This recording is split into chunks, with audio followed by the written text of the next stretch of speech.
So this beautiful piece of music was released 22 years ago. That was precisely in 1998. Jackie Bio in that piece of Makossa titled Tuva M'épouser. It has brought a time to 5 minutes past 10 here in the studio of Apex One Radio. 5 minutes past 4 in Johannesburg in South Africa. For our listeners who are there in South Africa, I want to say thank you so much. Thank you for your time. Thank you for always tuning in to Apex One Radio. Welcome on board. Welcome to this fresh broadcast session, which is about to kick off here on Apex One Radio. This is the 30th of May, 2022. Just one day to the end of the 5th month of the 2022nd year after the birth of Christ. Welcome. It's a bright Monday morning here in Columbus, Ohio, in the United States of America. I guess it's also a fantastic weather at the on corner of the world. And so this is the start of the working week for those who are out of the United States of America. I know in the USA it's holiday, and we're talking about Memorial Day. So thank you so much for tuning in.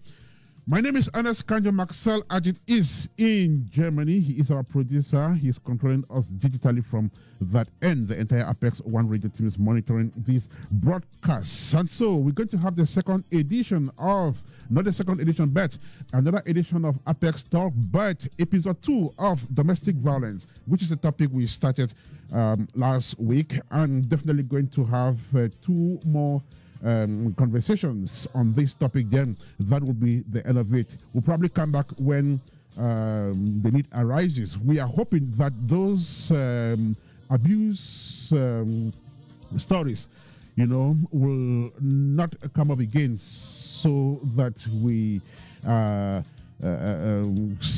come here and keep talking about a problem which doesn't seem to have a solution. Hopefully this time we will be out of this terrible social crisis. We're talking about domestic violence, which has become very topical, especially in recent months, with terrible stories reported day in, day out. We do not want to have those stories reported any longer. They don't look pleasant at all. And so this is Apex One Radio. This is a fresh edition of Apex Talk. If you are ready, then my team is ready.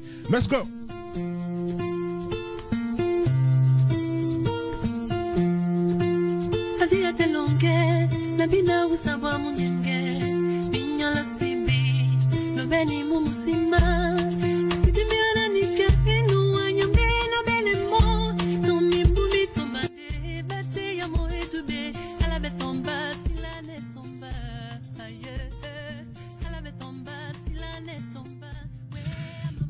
So if there is one place one should find comfort, it is definitely at home.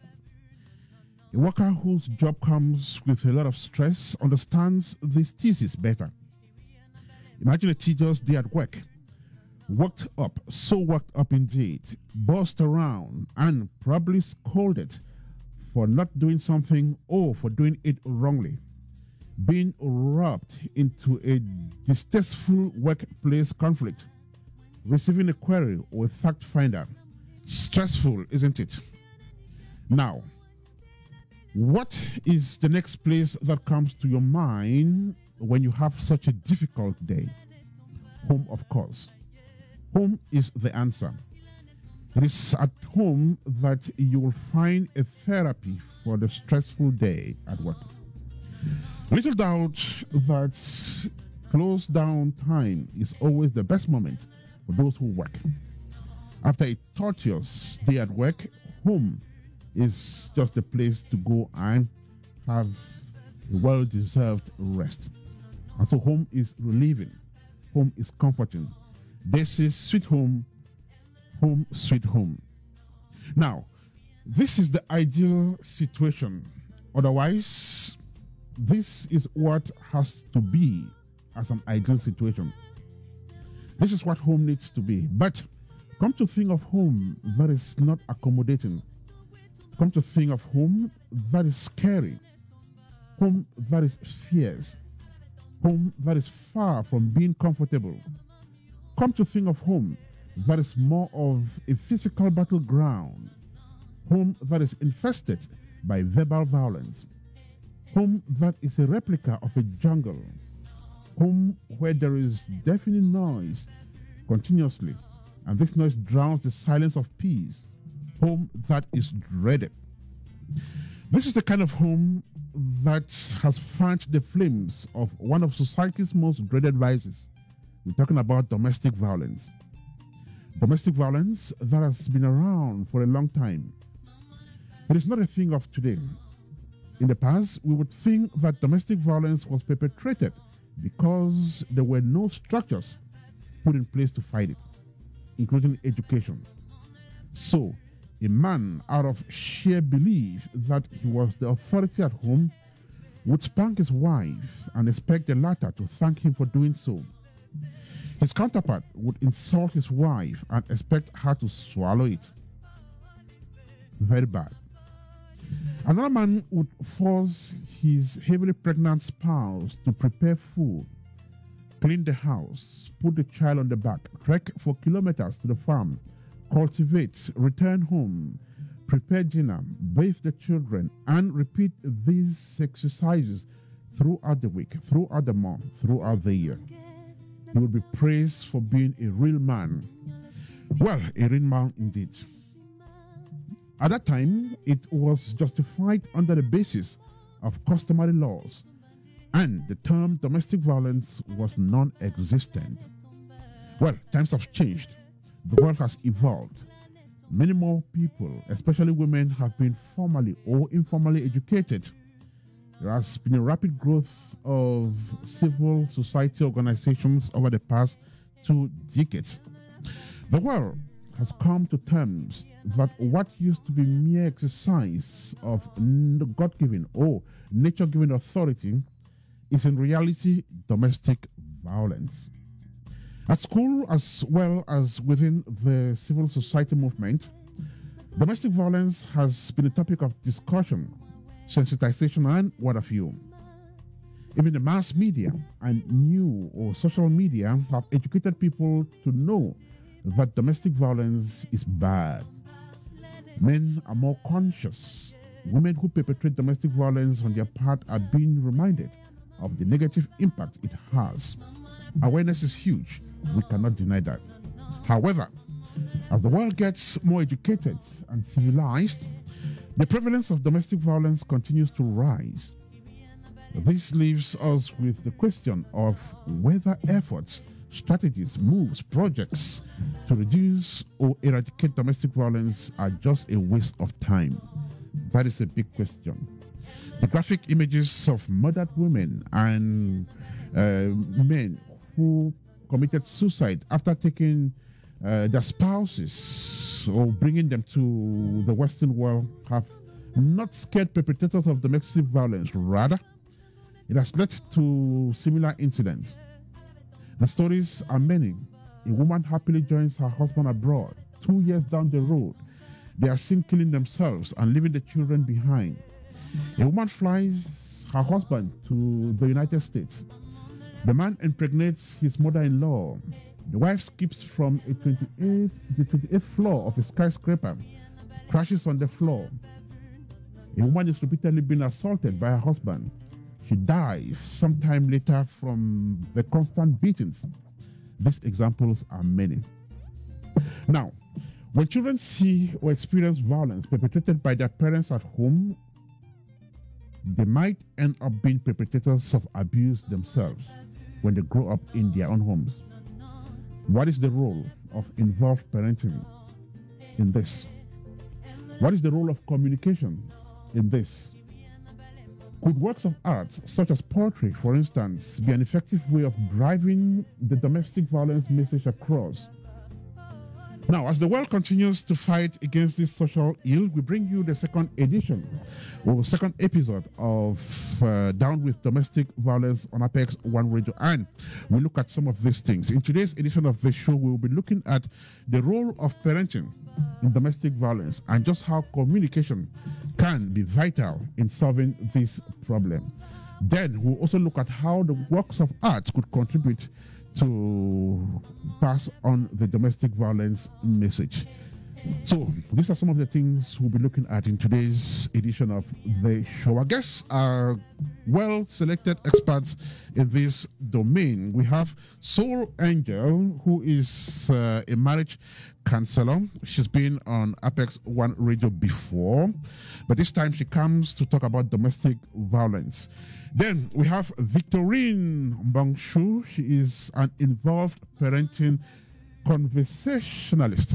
That is a big term which she would explain to us when she comes on the airwaves. She has a mastery of relationship issues, parenting issues, and we've said that domestic violence, happens at home, and she'll probably have much to say about that. Then Motani is a poet who's been on Apex One Radio a couple of times. We brought him particularly to this edition of the show because he's just done a poem on domestic violence called Bruises, spoken word, of course, which you have the opportunity of severing in this edition of the show. Then he will tell us just how what he does can contribute to the reduction of this social ill or even eradicate it completely. So these are the guests who will have this edition of Apex Talk on Apex One Radio. So what we'll do is we are going to properly begin. We'll begin this show by having you listen to this poem, Bruises, which I said is authored by one of the guests on the show today. Bruises has to do with domestic violence. So let's find out if we are ready with that. If not, then we'll just do some music, then we'll bring our guests, then we'll start talking. In the course of the show, you have the opportunity of savoring that poem here on radio. So this is Apex One Radio. I'll be right back with you.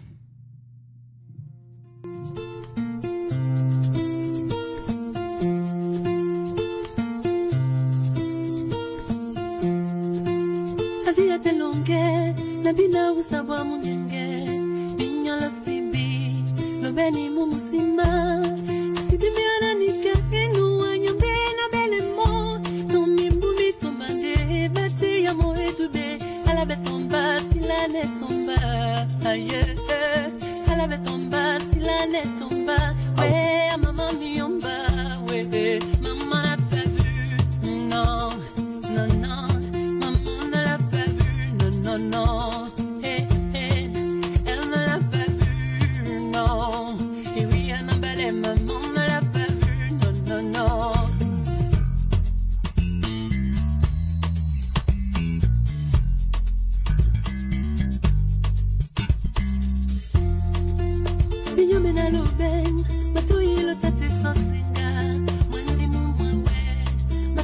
na mulema isipimbiana nika enu wanyumbe na bele mo tumimumi tumbate bate ya moetu be alave tomba silene tomba aye alave tomba silene tomba we a maman yomba we maman n'a pas vu non non non maman ne l'a pas vu non non non elle ne l'a pas vu.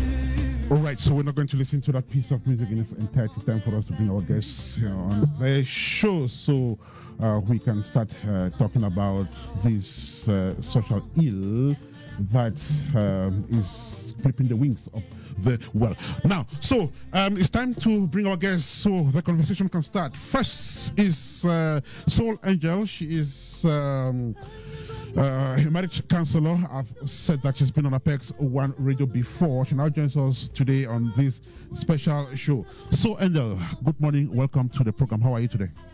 Good morning, and thank you. I'm doing well. Happy Memorial Day. Happy Memorial Day. So, usually on Memorial Day, what do? You stay home? Well, for this year, I'm home. I'm preparing a barbecue for my church community. Oh, beautiful. We're having here today. Okay. So, could you just remind our listeners where you're talking from? I'm talking from Illinois, USA. Okay. Beautiful. So, she's one of the guests in today's edition of the show. And like I said, Soul Angel is a marriage counselor. She's been on the show before, but she comes today to talk about something really hard, a hard topic, domestic violence. Let me kick in by asking you this question. Every day we get up, we hear a story reported, about domestic violence. He has murdered his wife. She has done this, and so on. These stories keep coming every day. Are you tired of getting reports of domestic violence, and you get to a point where you're thinking that this problem can never have a solution? Yeah, and it's, I'm telling you, it's a really sad situation because statistics shows that it increases by the day. Mm-hmm. Today you've heard this one has happened. Tomorrow you've heard the most recent one that hit most of us, especially in the Christian community, was our sister Minister Osinachi. Mm-hmm. That was a blow, for someone like that. Mm. But the truth is that it's something that has not it's something that I don't know if I should say it has not taken a lot of attention. It has. Mm-hmm. But the thing is, it looks like the message is not going out there. Mm-hmm.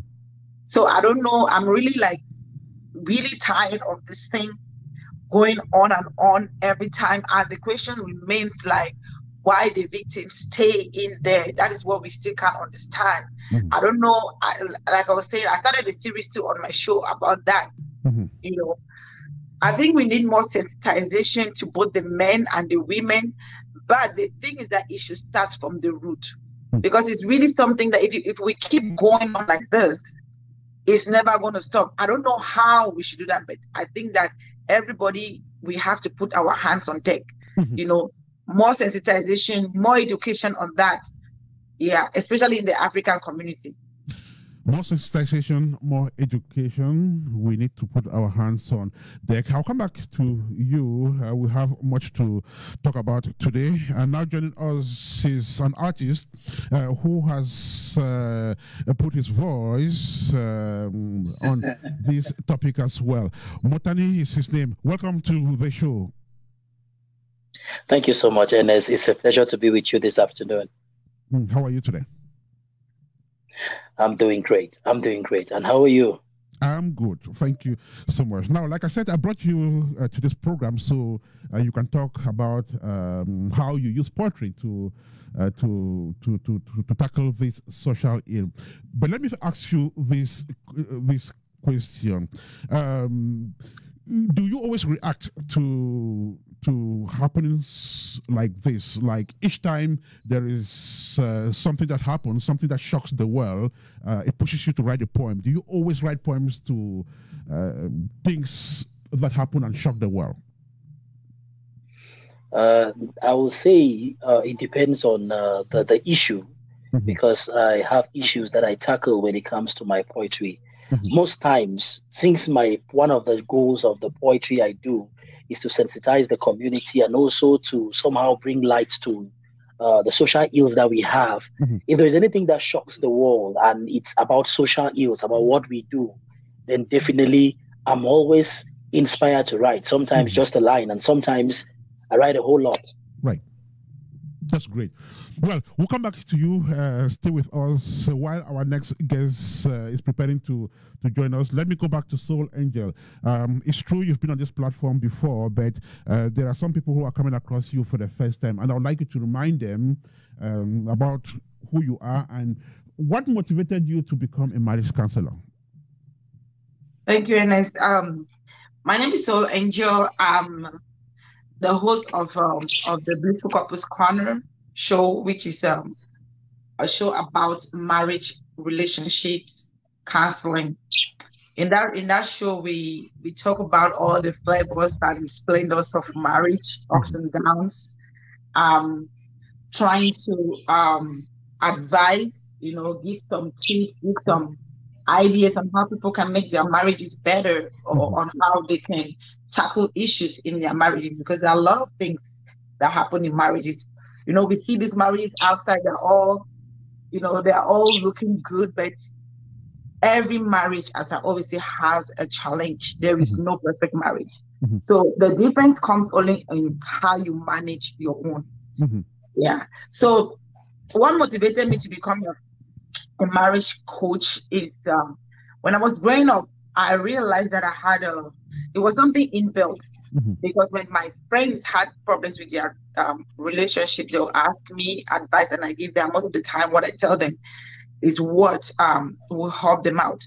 So growing up, I had that tendency of advising people in their marriages. Then I also had it in me, like it's something that I would like to do, because I would like to see a lot of marriages better than our parents. So when I grew up, I got married. That was a burden in me. I always told my husband that I really want to do that, but I didn't know about that, and I wanted the confirmation to know that that is really what I want. Right. So when I got the confirmation from my pastor, who told me that that is a message to God, that I am called to do that, especially with the young generation, because there's a lot of divorce going on. People get married for the wrong reasons, and they don't know how to handle issues. So that was like a light for me, and I went into that. Fortunately, I met this amazing lady, Wendy Media. She's my coach. She helped me to set up my platform, and through there, I could reach out to many people, right, and just talking to those that are coming to me individual. So that's how it started. And as a marriage coach, she definitely talks about violence at home and violence at home. And she will definitely have much to say about that, and just how she goes about having some of these problems solved. Her name is Soul Angel, one of the guests on Apex Talk today, Domestic Violence Edition. Now joining us is our next guest. She is an involved parenting conversationalist. Well, she will explain to us what that means. And she's now joining us live from Johannesburg, South Africa. Victorine Bonkshu is her name. Victorine, how are you today? Welcome to the program. I'm good. Thank you so much. And thank you for having me. Right. I greet you all. Is it morning over there? Yeah, it's morning. Morning for me.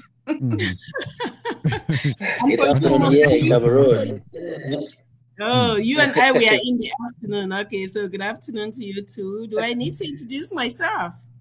Definitely. And you just go ahead and tell us what involved parenting conversationalist means.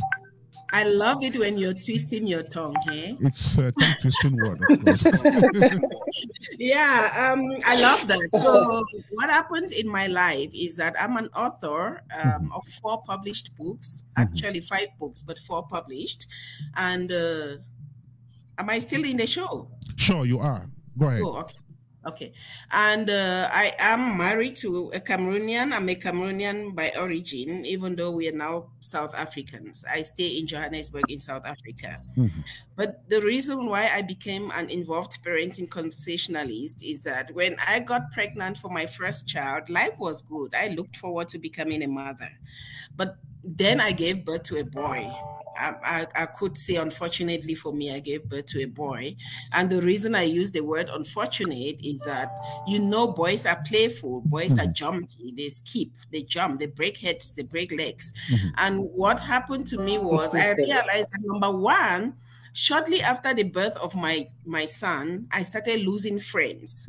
I started losing the friends that would hang out with me when I was pregnant. They loved me when I was pregnant. They gave me a surprise baby shower and everything. But now most of them were single men and women, and they didn't really like me to come to their own homes as a visitor. They would rather visit me. I realized that one of my friends, when we visited her, I realized that actually the reason for which they don't like me in their space is because I come with my son. And then we would get invitations that would say to us, no child allowed. And it started eating me up. And there was this evening, a Friday evening, where we visited a friend, and my son skipped from the table to the couch and back. And the friend actually ran over to hold the table and to say to my child, you might break the table, get off, you might break the table. And that hit me up. And I said to her, Susan, why are you not telling the child that the child could break their leg? Why is it the table and not the child's leg or head or anything? And that agony for me was one of the reasons that I started getting interest into parenting work, to understand why adults care so much for material, much more than for their children, And I started talking to people, and even the car, well, when you wash your car, your child dirties your car, you shout at the child. I was confused. I started retrospecting to see if that is how I grew up, because yes, I grew up shouting was a norm, but shouting was never an issue for me until I had kids. Beating was a norm. Beating was never an issue for me until I had kids. When somebody conks my child, I have to retrospect to see if I've ever conked another person's child's head or things like those. And they got me into the space. But what prompted me to write my first book, that was titled Stop Complaining and Bring Back Involved Parenting, was that when I met my husband, he was studying. So I dropped out of school. We were both studying. I dropped out and I gave him the opportunity to study until his PhD. And then he finished his PhD and he said to me, you have to go back to school. I resisted, and he helped me and registered me for an honors degree. That is what you study in South Africa after your first degree. So he registered me for my honors degree. And this afternoon, it was a Wednesday afternoon, I got a letter of acceptance. It was in January, end of January, telling me I've been accepted to come study at our famous University of Witwatersrand. I'm sure some of you are pronouncing it Witwatersrand. It's not Wit, it's Wits. So that evening, after I read that thing, I realized that I have to go to school tomorrow to prepare myself for my registration and everything.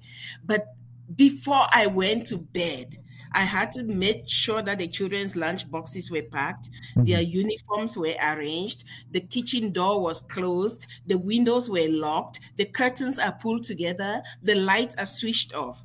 And when I did that, on walking to the room, I saw that my husband was sitting. I promise you people, the agony that I had. I started thinking, I was like, when this man was studying, I was doing all these things. This is me tomorrow. I have to go start studying, and I'm still doing all these things. So how am I going to study when I have to look after the children and do all the house chores on my own while he's sitting and watching TV?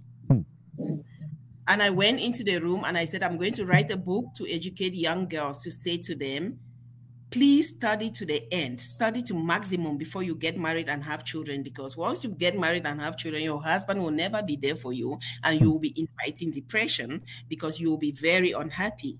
And I started writing. I got to 3 pages. I deleted it all. And I said to myself, rather than wasting my life on grown-ups, let me focus on children.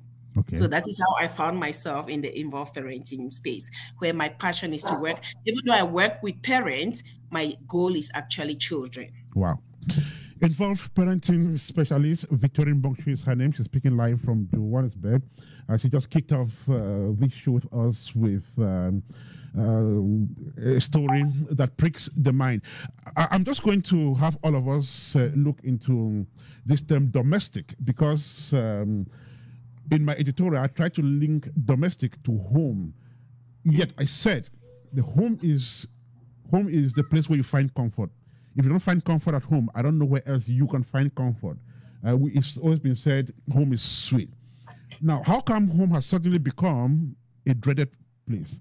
So I would like us to talk about home being a place where violence is perpetrated. Does that look normal? How does that happen? How do you guys look at it? Beginning with you as a soul angel. Can you come again? What's the question? So why should violence be, be something that is coming from home, whereas home is a place where we find comfort? I just said in my editorial that after a stressful day at work, the only place you are thinking about is home, because it's just at home where you find comfort. How come home has become a place where people dread? Well, well, there may be many reasons, right? But first, I want to talk about, first of all, the definition of domestic violence, right? Let's get the concept of the home out of it. Okay. Because the whole concept of domestic violence, it is not that the violence is done in your home. Okay. Domestic violence is talking about violence that is perpetrated by those that are close to you. Your spouse, it can be your wife abusing you, your husband abusing you, the parents abusing their kids, or any intimate relationship that you have. So let's take out the concept of domestic there being a home. Yeah, it is true that the domestic there translates to the home, but the concept is not that the violence takes place in your house. Because I can go somewhere with my husband and he does something there. That is domestic violence. It did not occur in my house. I don't know that's what I'm trying to say. So, continue. So domestic violence is actually a pattern where the perpetrator wants to gain control over the victim. They want to gain some sort of power over them. So they do everything from emotional, from verbal, from physical, to maintain that power, that authority over them. So it doesn't mean that it is something that must occur in the house. It can be in a hotel. It can be wherever we find ourselves, but that person who does it is that close relation to you, that intimate partner to you, a parent or something. That is what's called domestic violence. So it's not about the home. Beautiful. Motani, let me come to you. She just said domestic violence would be violence perpetrated to you by people very close to you. And I will still ask the same question. Why would people who are close to you, your parents, your spouse, these are people who are intimately close to you, why would they want to inflict pain on you? Does that look like a human tendency?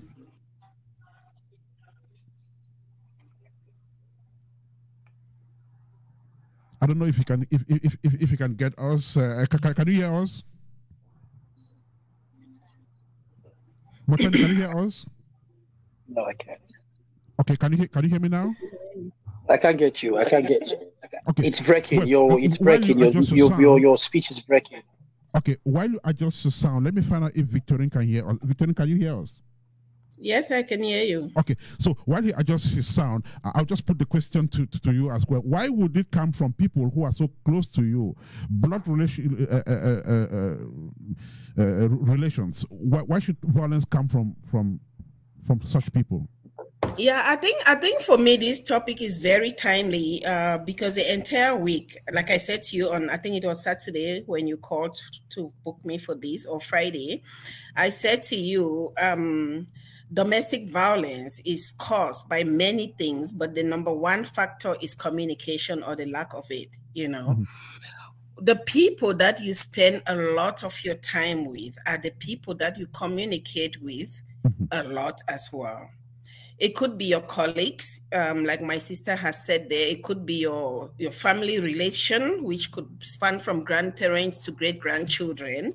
It could be anyone. But remember that you spend so much time with these people that you tend to have exhausted words. Okay. I insist that domestic violence comes from communication or the lack of it. So you tend to have exhausted words. And in most cases, when people exhaust words, they tend to resort to an alternative to words. And there are many different alternatives to words, but the two most important ones are silence and violence. You know, both of them has lens to them, talking about that now. Silence and violence. Those are the two most common alternatives that people use. So somebody will say to you, I've explained until I've exhausted my explanation. I don't want to talk again. And then the next person would just slap you instead of responding to you. So domestic violence for many people is not seen as domestic violence. Even the perpetrators or the victims themselves equally. For most of them, it doesn't really come across as domestic violence. It comes across as a way of expression, you know, as a way of expression. And it is by definition a way of expression. Nobody or very few people actively calculate their lives and say, let me go out there and be violent to my sister or my spouse. It is a way of expression that comes out in that manner. So for me, domestic violence is likely very common with the people that you communicate with often, and it is a show of the lack of the presence of communication in a relationship, just as it is a show of the presence of communication in that relationship. So the easy way to respond to your question is that domestic violence comes to play more within the people that we spend a lot of time with, because it is simply an alternative to verbal words or to silence. Matani, can you hear me now? I can hear you clearly now. Right. So she just mentioned something. The people you spend more time with, you end up being tired of maybe speaking too much, and that could result to violence. On the other hand, I would imagine that the people you spend more time with are the people who get so close to you, become so emotional to you. They are your people. Why should you at some point decide to hurt them in any way? Okay. And I always like to look at things from the root causes, because without looking at it from the root causes, in the long run, we'll just be cutting the branches while the roots are strong and the leaves keep sprouting, and we keep cutting and cutting. So those you're close to, you might be communicating. I'm so happy Victorine Bongshu said one of the things is lack of communication, or too much communication can lead to that. Those people you're communicating with and close to you, you communicate with them often. The challenge is, human beings, most times we grew up learning from what we see. The first things we did, or the first things we got ourselves involved in, was the things we saw our parents doing. So that means if we saw them verbally abusing each other, if we saw them perpetrating physical violence on each other, it's definitely found in us. Those roots were planted in us. So the lack of communication, as Victorine Bongshu is saying, will only help bring it out. It's already in us. So the earlier we get to know that, okay, if we grew up in an environment like that, it is in us, the better we'll be able to control it by making sure that communication is flowing, by making sure that the communication doesn't get to that point where you go physical or even verbal. But if we don't know that if we don't accept that we grew up in that environment where we saw these things being done, and human beings as we are, research shows that we do most things because we saw people do it. We imitate what we saw was done.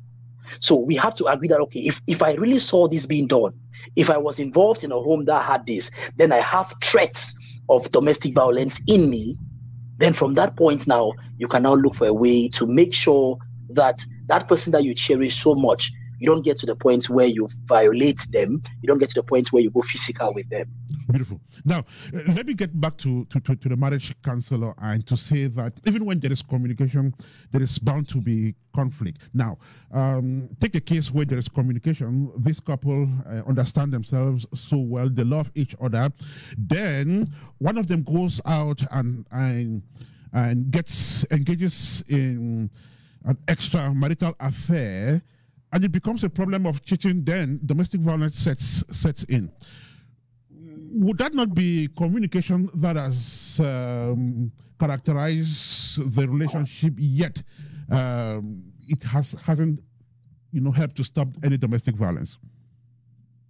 Thank you, Ernest. And thank you for my brother and my sister who spoke about this before. The way I look at domestic violence, right? There's something I want to just chip in here before I even get to your question about we should differentiate. When we are talking about domestic violence, we bring into perspective, my brother said about when you grow up, because one of the things that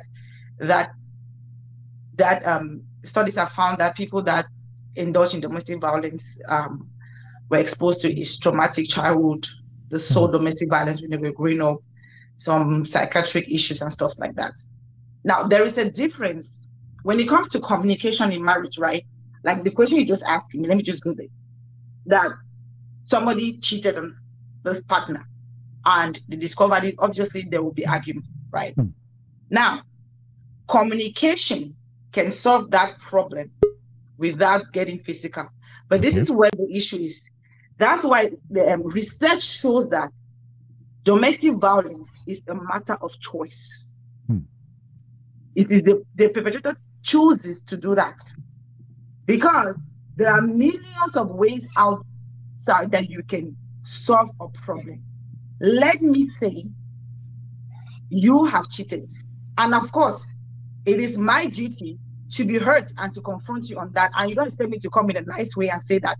Some people will come in a nice way. That's your communication. That's where you have to use your wisdom in communicating to your partner. But domestic violence is not a matter of my partner has done something once and I get angry and I lash out.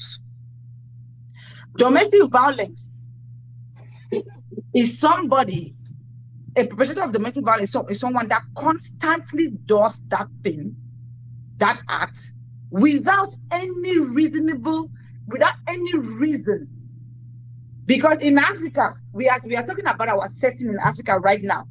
Let's leave Africa setting, because domestic violence is not only in Africa. It is everywhere. In the US, it's even worse.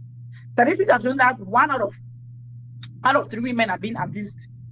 Right? Now, what is the cause of the abuse? Research has shown that these people, it is their insecurities. Because it is not even a matter of what the partners have done. Yes, sometimes the things that the partner does, they call them triggers.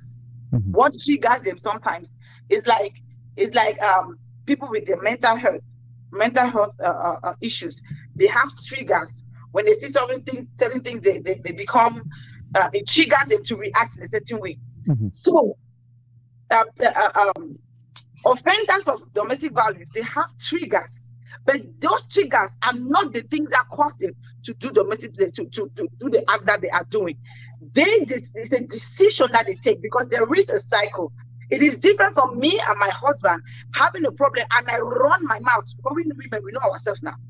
I run my mouth and my husband gets out of it and he just spanks me. Then he regrets, like, oh no, I'm sorry for doing this. Then my action pushed him to do that. But when it comes to domestic violence, like people that do it all the time, if you check, it is their insecurities. They don't want to control you. They want to. There is just so they have some insecurities, some uncertainties about themselves that they have no foundation based on it. This one that you say that I cheated on you, yes, it can trigger. But if you look at statistics, for people that are constant perpetrators of domestic violence. If you look at the cycle, there are insecurities, they start problems from nowhere, they make the atmosphere tense, then from there, they carry out their act.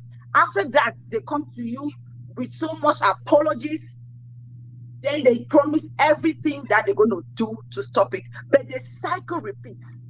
That is how you know that this person is an offender, is a perpetrator of domestic violence. But the one that once in a while you get angry with your wife and you lash out, I'm not saying that is bad, but that is something that can be controlled. Those ones can be controlled. But somebody who does it all the time, there is a problem. We can have our problems as marriage couples, as whatever relationship we have. But communication, if it comes to marriage, if you bring in good communication, like my sister was saying, it will solve that problem. But with a perpetual domestic violence offender, communication does not help. Okay. Because that's static. Let me bring in Victorine here to explain something. I know I've not studied the science of human beings, but we all know that love is very strong. Love is an emotional thing which is very, very strong. One of the strongest things we know about is love. Now, you love your spouse. You guys got together because of love. Love bonded both of you. So, tell me, how come that strength which love has cannot supersede that intention to hurt your partner? So at the end of the day, what is that strength of love we're talking about? Does it mean that at some point love is so weak to a point where you would eliminate your spouse? Victorine. You know, I'm so glad that you've put that question, and thank you to the panelists. I mean, it's getting so stimulated, and I just want to talk every time someone is talking. You know, I made a point at the beginning to say that domestic violence, how do you call them? Perpetrators of domestic violence sometimes do not even know that they are being violent. You know, and the reason for this is that, like my sister said, and like my brother said in his allusion to the tree and the root, when you grow up being exposed to something, you see that thing as a way of life. So most of these perpetrators, because for them it's a way of life, they actually do not realize that they are being abusive. And then when I go back to what my sister has said and spoken about triggers, I always give a perfect example of myself as a couple with my husband without shame. I come from a background where my mother used to be beaten by my dad, and sometimes my siblings and I would team up on my mother's side and beat up my dad. And when I got married, I consistently pushed my husband to beat me. So my husband is a very peaceful person. Until today, 18, 19 years of marriage, I've had very few fights with him. But I would have misunderstandings with his family, and I would come to him and talk with him, with his family members. I would talk with him and I'll push him, sort of trying to put him in a position to choose between me and his family, if you know what I mean. I was almost putting him in that situation. And there was this one day where I actually pushed him and took his hand and hit myself with his hand because I wanted him to hit me. And my husband said to me in clear words that I still remember since 2003 until today, he said to me, "You are not going to make me get into the statistics of abusive men." And he stood up and he locked the door. He left. I followed him. I picked a bottle. I cracked the bottle, and I said to him, "I'll kill myself." And he said to me, no, it wasn't 2003. I'm so sorry. I distorted there. It was 2007.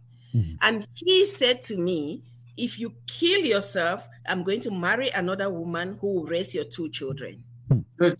Immediately he said that, I dropped the bottle. And it was February. It was a month of February that I remember very well because I had just had my second child. And I promise you, there is nothing in my relationship with my husband that sticks in my mind like that. I have never taken away this incident. I have never found myself or put him in that situation again, you know.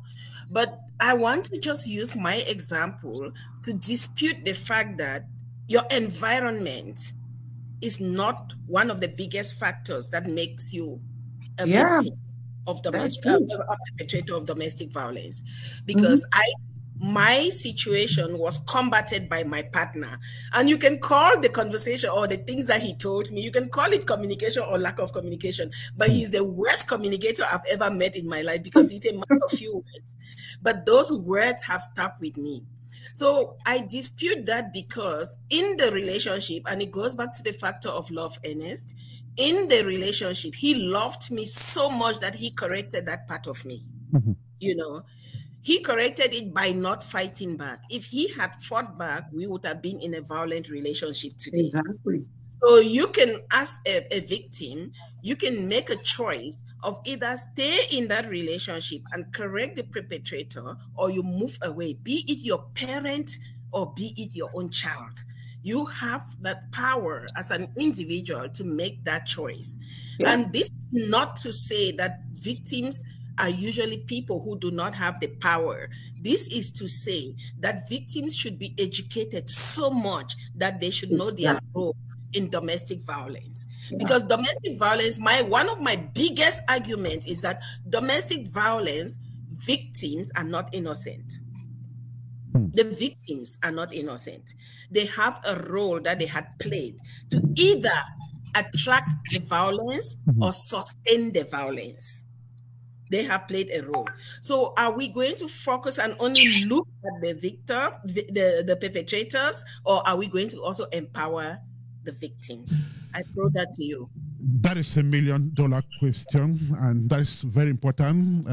Definitely in both ways. And like Motani said, you can only solve a problem when you start looking at the root causes. And if the victim is the root cause, then that too has to be solved from that direction. Now, we're talking about growing up in seeing things, learning how to be violent, and eventually being violent.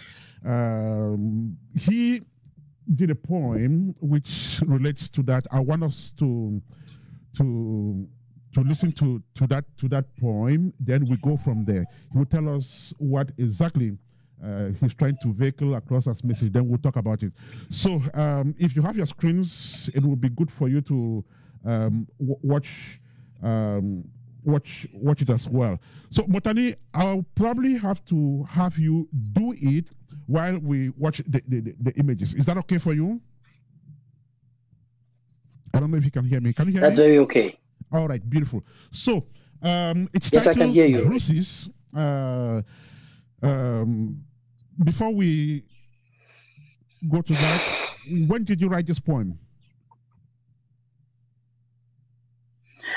This poem was written, I think, 3 weeks back. It's 3 weeks back, yes.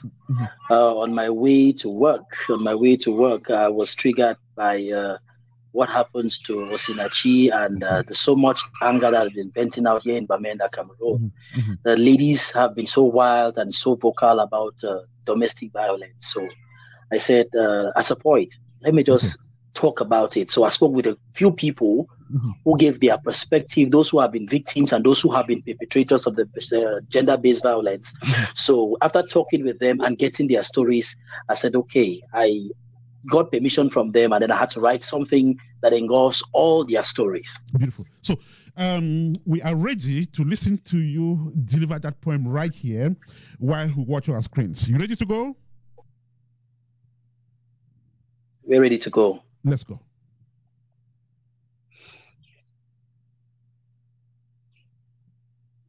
I was so young. Everything I did, you applauded strong.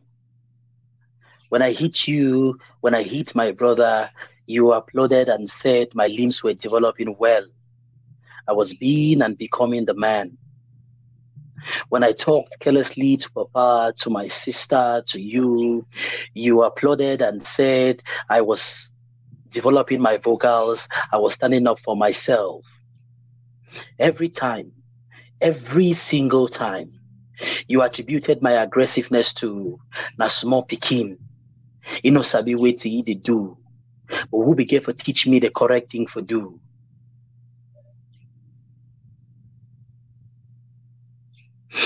I was just a toddler, some say, but I can remember vividly how you used to rain insults on Papa day in, day out, as if there was his admission fees or nutrients and vitamins required for daily living. Thank God he was strong enough not to raise a hand. But when I saw it, I thought it was the way, so I decided to walk your way. And now I cry for my body hurts and I feel like you led me astray. When Papa left you, you felt so rejected and dejected, filled with so much rage and anger that when you turned around and saw me, all you could see is him in me and your rage for the gender you poured on me, punishing me for the sins of my father, which I knew nothing about. What could I do, Mama? For I loved you and interpreted your actions for love and thought the only way to show love was the way you showed it to me. How untrue. Dada, you left Mama with so much pain. So from then on, whenever you came in contact with the member of Agenda, the schema you let Mama create in you rule the way you treated them, you could no longer take that much, so you decided to use your hand to shut them up even before they could even say as much. You will hit and kick just because you saw Mama in their eyes, even in your daughter's eyes. So she developed the hate for your gender and vowed to never let it happen to her. So she decided to use her words, her mouth as self-defense. But deep down, she wanted to make sure what happened to Mama never happens to her. But deep down, those words came from the hurt, the pain she had to go through all her life. Nada. Little did I know, there is always another way. The way of love that endures, the way of love that does not hurt, the way that gives, the way that walks away and leaves all the rage and anger behind, the way that walks away not because I hate you, but because I love you and love me too much to let myself be treated less of a human, the way that questions the way I was raised, the things I saw, the things that were done to me, and take a U-turn if they don't please bring peace or cause this hurt to cease. Breathe. Mama, I'm sorry for what Papa did. Papa, I'm sorry for what Mama did. Husband, wife, forgive your husband, forgive your wife. Child, daughter, forgive Mama, forgive Papa. Dream better, do better, think better, have better. You are better. You deserve better. Thank you very much. You deserve better. What a beautiful story there. I saw it more of a story, and in fact, it's just so nice listening to you and watching those those images. Well, I'll come back to you, Motani, but I would just like our other guests to give a quick reaction to this. Beginning with you, Victorine, you just listened to him. Just to remind you that he is a venerated spoken word artist with scores of works, which I would invite you to discover even after this show. So, Victorine, your reaction to that? Unmute yourself, please. Yeah, sorry about that. I was saying I had goosebumps listening to that. I don't think it's because it's a poem. It's because of the way it's recited. It's also because it's coming from a man, you know. It's very important for us as women to know that there are men that come out with strong voices, you know. It's very important for us children to know that their fathers, their brothers, their uncles that come out with strong voices. And these strong voices are coming up because we, the women, exist and because we are vulnerable. when I listen to this poem, the thing that I wanted to say, I was hoping that you give me the platform, thank you, is that women should also assume their place in society as a weaker link, because the one thing that is killing is how can I say motivating violence is that most women think that they are as strong as the man, and they tend to be embarrassed to accept that they are the weaker party. If women can really assume their roles without losing their values, upholding their values, but assume the roles that society has bestowed to them or on them, a lot of things will be different. Listening to the poem, I also picked up the role of religion. And without offending anybody, I just want to say, in my own little look at things, Christianity has actually instigated or exacerbated violence in Africa, male perpetrated violence in Africa, because Christianity has continuously allowed the woman to be in a bowing position. Christianity has continuously not given women voices. They have made them to be submissive in a very extreme way. So, and the African Christian woman or the African Christian man has to actually relook at their values again and their cultures and place that vis-a-vis Christianity and see the role of Christianity or religion. Let me leave it in that light. The role of religion alongside their own values as individuals, because the particular murder that my brother referred to, if I can call it that, has a religious connotation to it. And if things had been done differently, maybe it wouldn't have ended up the way it ended up. Maybe it would have, we never know. But let me take the advantage today to blame Christianity for what happened. This woman was so disempowered by that religion that she couldn't come up. The man was so empowered by the religion that he felt authoritative or felt like he owned her. And their community were so empowered by that religion that even though they knew what the couple had gone through, they couldn't come to fore because this is against their religion. So a lot of things, again, would then go into play part in domestic violence. And listening to this poem, I think it's something that you should just cut out that excerpt and replay it on your wall, Apex Radio, and keep it there for a while and pin it, let it be there, because it really opens up avenues that go beyond individuals, but extends to our cultures, our religion, our society, and gender bias as well. Beautiful. What is your own appreciation of the poem we just listened to, Soul Angel? That was amazing. It was really, really amazing. I mean, like my sister said, coming from a man, that makes a whole lot of difference. And the fact that he brought out the role of the woman and also the role or the fault of the man, because they always say it takes two to tango. So something cannot happen without, there's always an action and a reaction force in playing to something. So I go with that. I really like the poem. It's really, really educative. And if anybody should listen to it reasonably, it should create that impact in them. Not the reciting, but the words that are in that poem. I would like to quickly respond a little bit about what my sister just said about society. I will say that, to my own opinion, the fact that society has made it, has put that impression, I don't know if I should say impression, but the fact that society has made it a belief that the woman is the weaker sex, I think that is what most men take advantage of.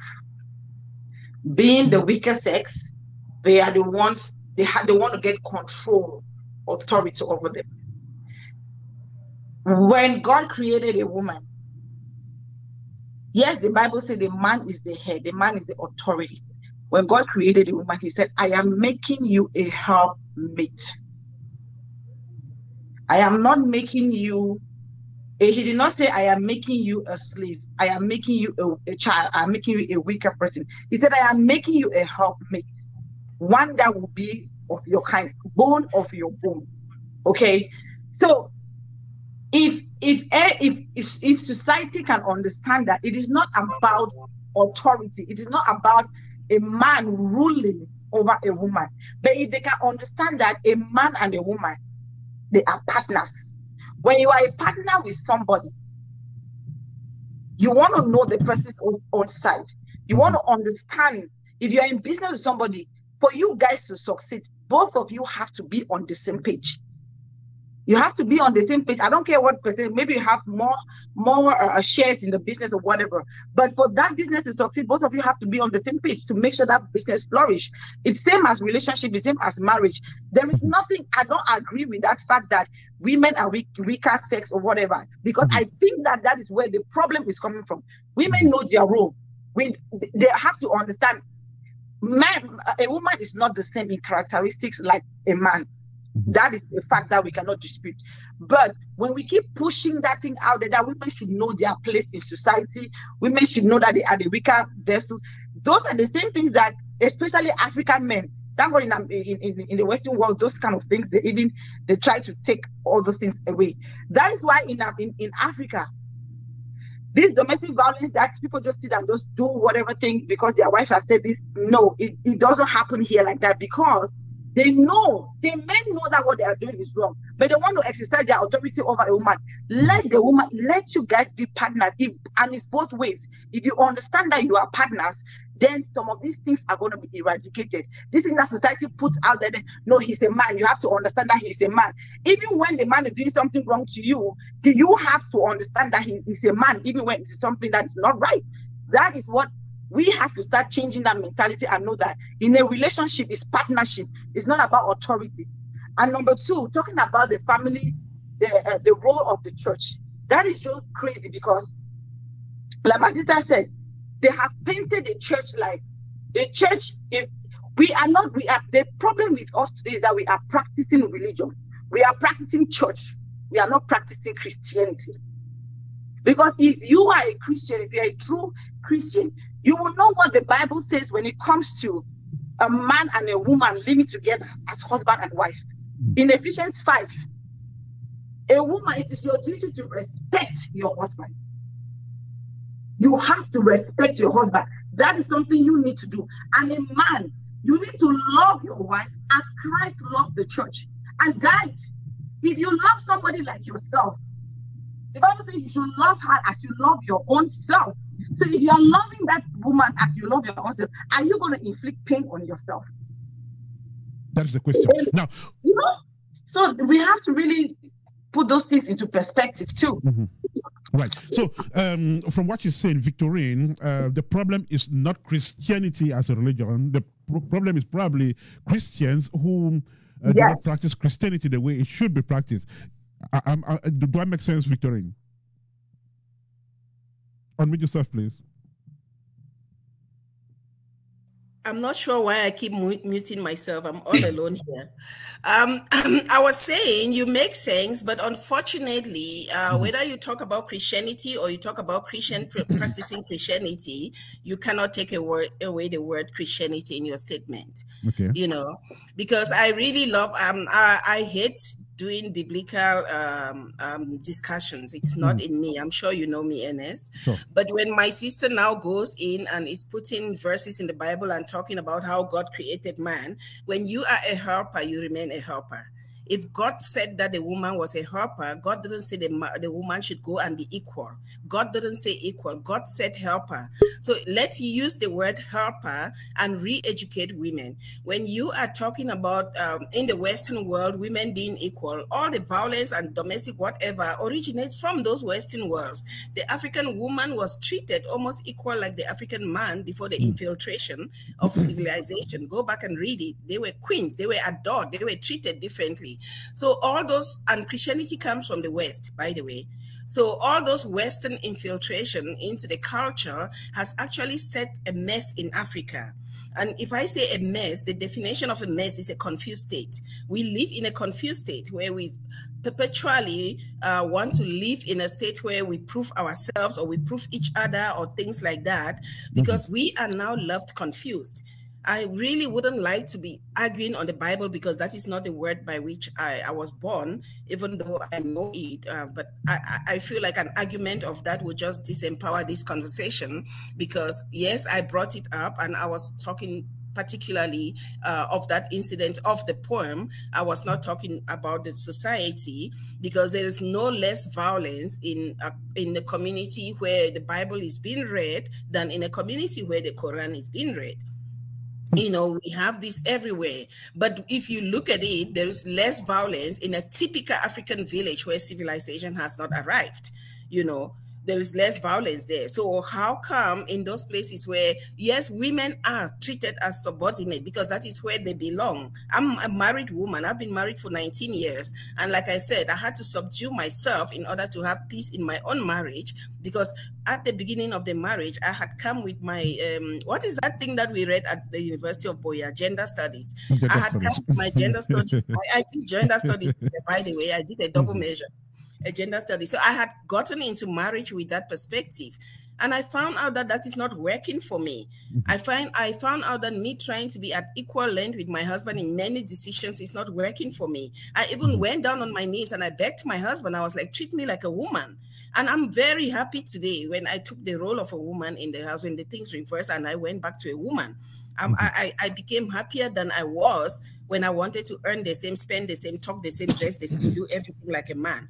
So we really have to, on individual basis, there are women that have the hormones of a man. If you have those hormones of a male, then yes, go ahead. But if you have the hormones of a woman, act like a woman. Like I said, to me, when domestic violence occurs, I don't at any point point fingers at the perpetrator. I first of all look at the role of the victim. That is how I have been. Whether it's a woman or a man, I look at the role of a victim. And let me just tell you in private, I don't know if the pair is going to listen, because I told them to tune in. And if they are tuning in, let me start by apologizing that I'm talking about them. I'm not going to name them. When you went on, I was sitting in my office here with a mother-daughter that I'm coaching, right? And the daughter is in her early late 30s, and she still stays with her mom. And she claims that because she's an only child, her mom made everything possible to make sure she does not have a relationship, she does not get married or even date or be happy and everything. And I said to this child, I listened to them, and the mom took responsibility, because according to the mom today, that is the only way she can fix the child. The child has gone through everything in life, from depression to drugs to everything that you can think of, and the child has not been able to fix. And the mother is a wealthy woman. She gives the child everything, even at 36. The child was telling me the mom paid for classes for her to attend last Saturday. So everything the mom pays for. But what I said to the child is that you can comfortably sit in my office, go to your mom's house and blame your mom. But from the age of 19, when you became an adult, what role did you play to break free from your mom? I want you to go back today and introspect and tell me your role. What role did you play? Because if you didn't play an active role, you're not going to come in my office because your mom pays me to do that work and then blame your mom for destroying you. From the time your brain starts working, which is adulthood, you should be able to also be defining what your position plays in the position that you occupy in society. Women should take ownership of the fact that they are a partner. And if God said, I made you a helper, a woman is a helper. In a business that is created by anyone, there is a CEO and there's a managing director. There is no way the managing director will sign the CEO's check. I'm going back to your example, Soul Angel. There is no way a managing director will sign the CEO's check without a CEO giving authority. So there is no example on earth that we can use to equate a man and a woman. But we can consciously accept that the weakness of a woman demands the protection of a man. The strength of a woman, of a man, demands the nurturing of a woman. So let a woman nurture the man's strength and let the man use his strength to protect the woman. There is no way they can be equal. Let Otherwise, the woman nurture the man's strength. Let the man use his strength to nurture the woman. Victorine, I like your balanced approach to this conversation, and I'm going to come back to that with a member of the audience who seems to disagree with you are putting it on the victim as well. We'll come back to that. There's a comment here which I'd like you to react to, but apparently there's someone who has been listening to the show and would want to make his own contribution. I don't know if he is ready. If he is, we'll bring him on the airways to listen to him as well, since it's also important that this conversation is interactive. And let's find out if Njuma Stephen is joining us on the show. Stephen, welcome to the program. Yeah, thank you very much, Mr. Ennis. My pleasure. How are you today? Yeah, I'm okay. Right. So you've been listening to the show since it started, and apparently you are inspired and you would like to throw in your own contribution. Let us hear you. Yeah, I think I want to congratulate everybody for at least the comments have been quite educative, and at least from Mr. Motani's point and everything. I think it's a call for concern, because our society is becoming something else. Yeah, but I want to say that with marriage, it's good that we look at the author. Since God is the author of marriage, God started a society with marriage. Marriage is very important. And we must know that for the future of our society or our countries or our continent, the marriages will play a great role in producing the leaders that we'll need tomorrow, and so on and so forth. And so I want to say it like, okay, I want to talk about God's way of looking at marriage as a honorable institution between a man and a woman, normally to multiply, to live together, and to accomplish his purpose on earth. And I don't read in anywhere in the Bible where they ever said a man assaulted a woman or whatsoever. So I think our generation is doing something strange now. So it's quite funny. Marriage again is no longer like the honorable institution. Some married men prefer their kids more than their wives. Some married men prefer their family more than their wives. So I think there's a lot of distortion from the original purpose for which it was created. And another point of view that I want to say is that our institutions have not been of real help, because I signed my marriage in Cameroon. I did not have like a bit of like a counseling session with the council, to be sure that, okay, joining these two people in this civic engagement, they really understand what's marriage. Mm-hmm. It's a role that I think the government should, or the institutions that are concerned with marriage, should like educate some men. At least they should know. I think looking at it at a secular perspective, if a man keeps his contract as a husband, the wife also keeps her own contract as a wife, I think we'll have less issues with violence, because at times emotional violence stir up physical violence. So it's a win-win. It's not. I don't look at it as a man kind of thing or a woman kind of thing. It's a kind of lack of information, a kind of some people not being exposed to so many things, a kind of cultural differences, a kind of so many things that coupled a lot now will result to violence and so on and so forth. And the man, for me, marriage, the man is the determinant factor for me. Yeah, some men can always argue, and for what I know, at least from my small experience, a man must have a big heart. there are things that women will never understand. And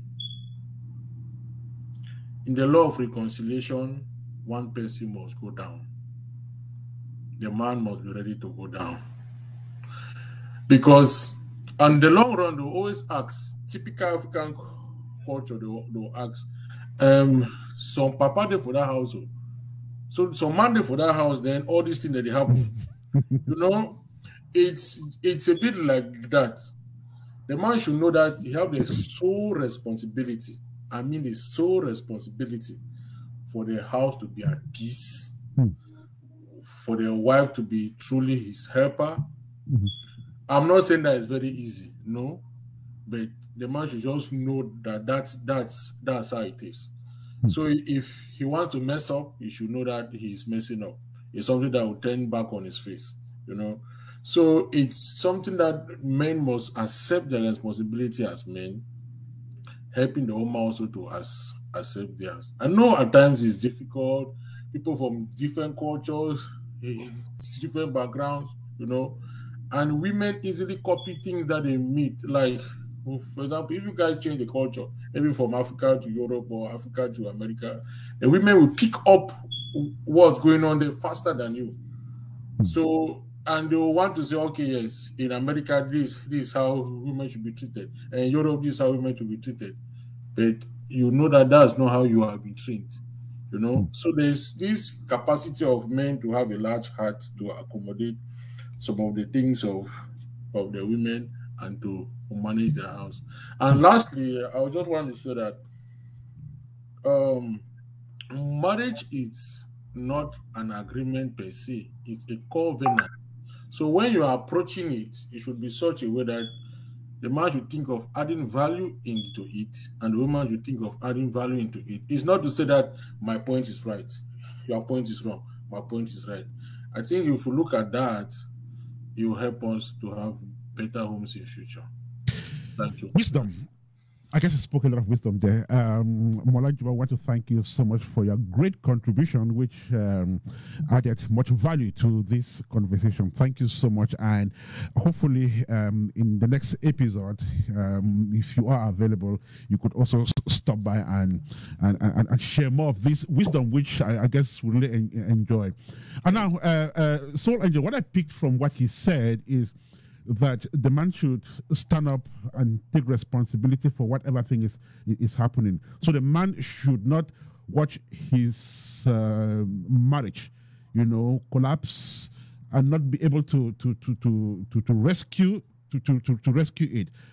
So, which means that the man can stop violence from happening, just like Victorine said. She broke a bottle, you know, chased her husband, and what was the man's reaction?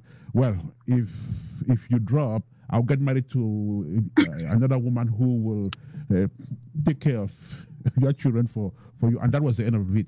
So does that just buttress the fact that truly it is the man who has that marriage on his palms? That was the perfect example with Sister Victorine's husband. I thought that was really amazing when he did that. I mean, any woman will melt. Okay, any woman who loves, because I know she was doing that. Not that she didn't love her husband, but she loved her husband. But we know how women are; we have to run our mouths. Right. So that just melted her, and that will do for every woman.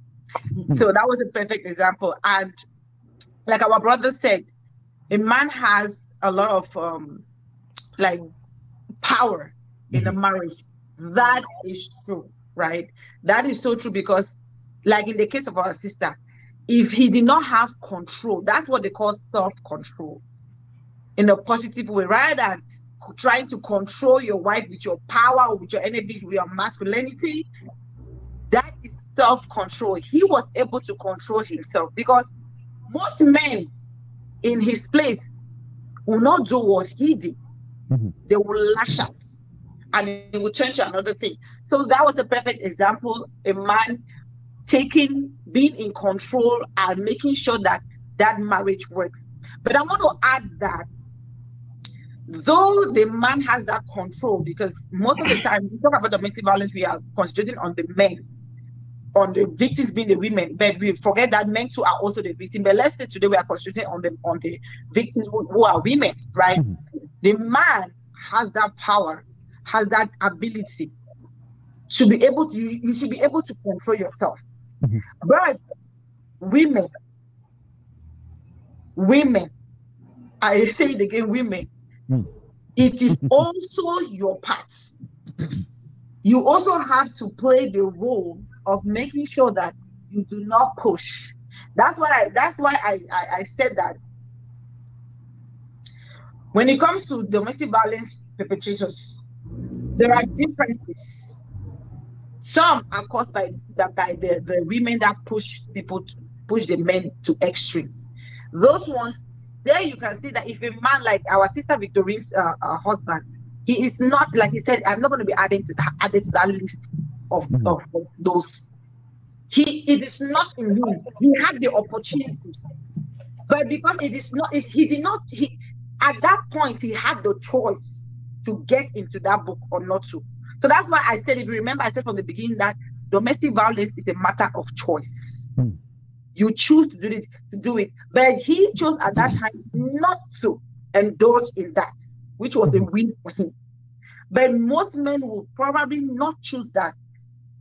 And then when it becomes a perpetual thing, maybe he would have lashed at her at that particular time to just satisfy her. Because some cultures, I'm from Cameroon. Some cultures in Cameroon, like the Beti people, it is a way of them expressing their love. If you don't beat a woman, she thinks you don't love her. She wants you to beat her.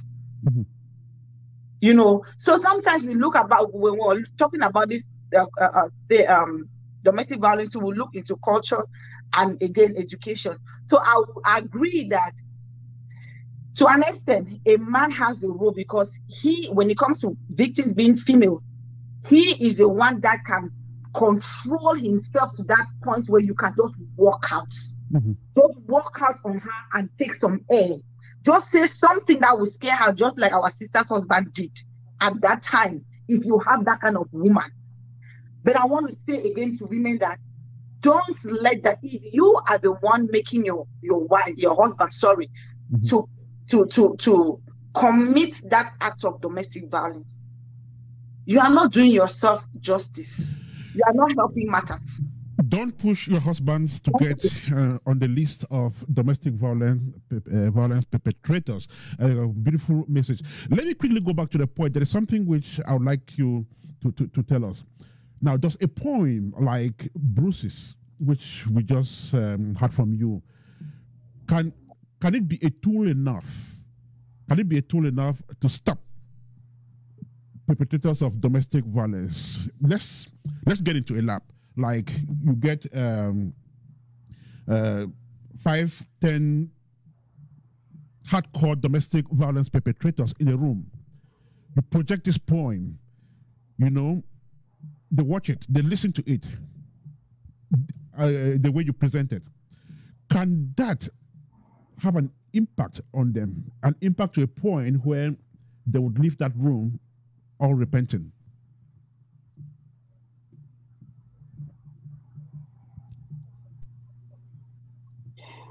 Thank you very much once again. Can that have an impact on them?